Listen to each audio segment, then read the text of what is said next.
Walter the Farting Dog, written by William Cotswinkle and Glenn Murray, and illustrated by Audrey Coleman. For everyone who's ever felt misjudged or misunderstood. Betty and Billy brought Walter home from the dog pound. Nobody wanted him, said Billy. But we love him, said Betty. Well, he smells awful, said Mother. I think you'd better give him a bath.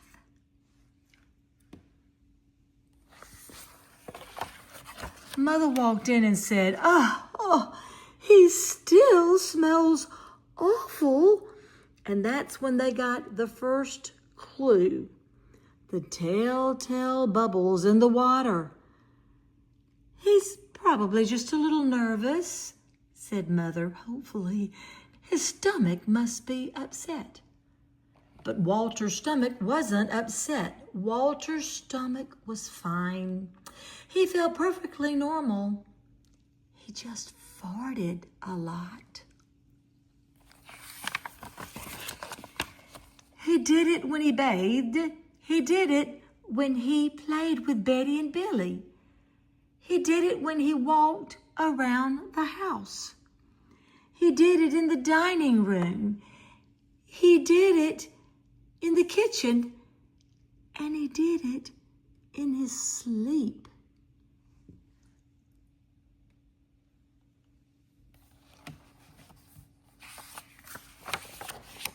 That dog farts morning, noon, and night, said Father. He can't help it, Daddy, said Betty and Billy. They didn't mind Walter's farts. So what if he farts, Billy said to Betty when they were alone in their room with Walter. Betty agreed. Walter agreed too. He sat there, looking innocently around and farting. Take him to the vet tomorrow. Farting, said the vet.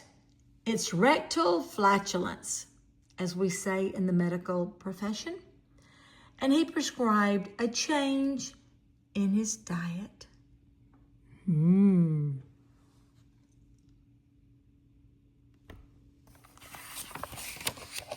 They gave Walter every kind of dog food. He farted. They tried him on cat food. They gave him hot dogs and hamburgers and lettuce and tomato sandwiches. They gave him fried chicken. They gave him rabbit food. They made him turn into a vegetarian. No matter what that dog eats, he turns it into farts, roared Father. Walter got the blame for everybody else's farts too. If Uncle Irv let one slip, he just went and stood near Walter. And then all he had to say was, Walter. And everyone would look at poor Walter.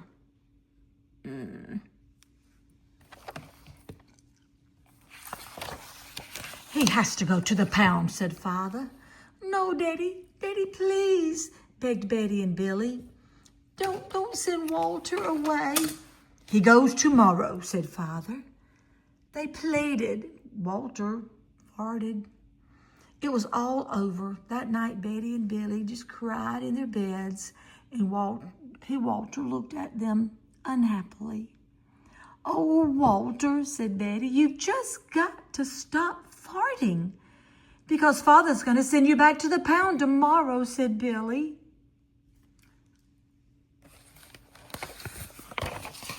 Walter knew how serious the situation was. He had never seen Betty and Billy again. He would never see them. He resolved to hold his farts in forever.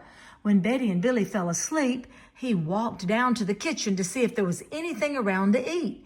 He managed to open the cupboard, and with his nose, he found the 25-pound bag of low-fart dog biscuits that the vet had prescribed for him, which had made him fart more.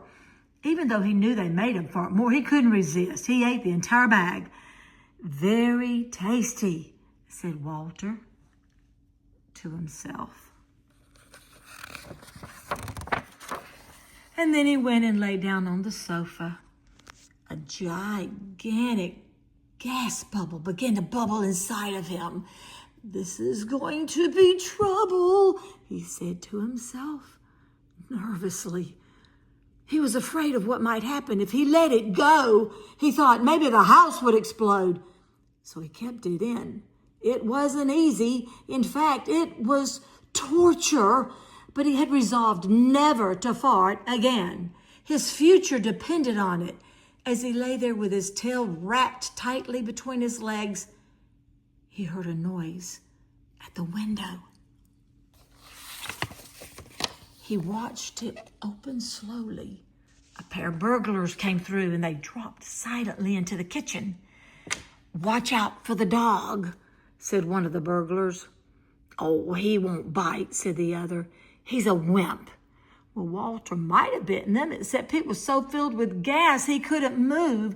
They tied a rag around his snout so he couldn't even bark. Okay, let's go," said the first burglar. "Let's clear this place out." They took everything they could get their hands on. Walter wanted to stop them, but he was having unbearable gas pains. He rolled on his back and he waved his paws in the air. He gnashed his teeth. "We got it all," said the second burglar. "Let's go." That's when Walter just let it fly. It was the worst fart of his life. It made a tremendous noise and shot him across the room. A hideous cloud filled the air. The burglars clutched their throats, unable to breathe. With tears in their eyes, they raced for the window. They tried to grab the bag with all the valuables in it, but their arms were too weak. "Let's get out of here." They jumped out the window and ran up the block, choking and gasping for air. Still blinded by Walter's attack, they stepped into the headlights of an approaching police car. "Hold it right there," said the policeman. When Father and Mother came down the next morning, they found the open window and they saw the bag with the valuables in it. And Walter was sitting beside it, and he still had that rag tied around his snout. You'd have to say he looked heroic. "He saved the silverware," cried Mother. "He saved the VCR," cried Father. "Good dog, Walter. You're our dog, even if you do fart all the time."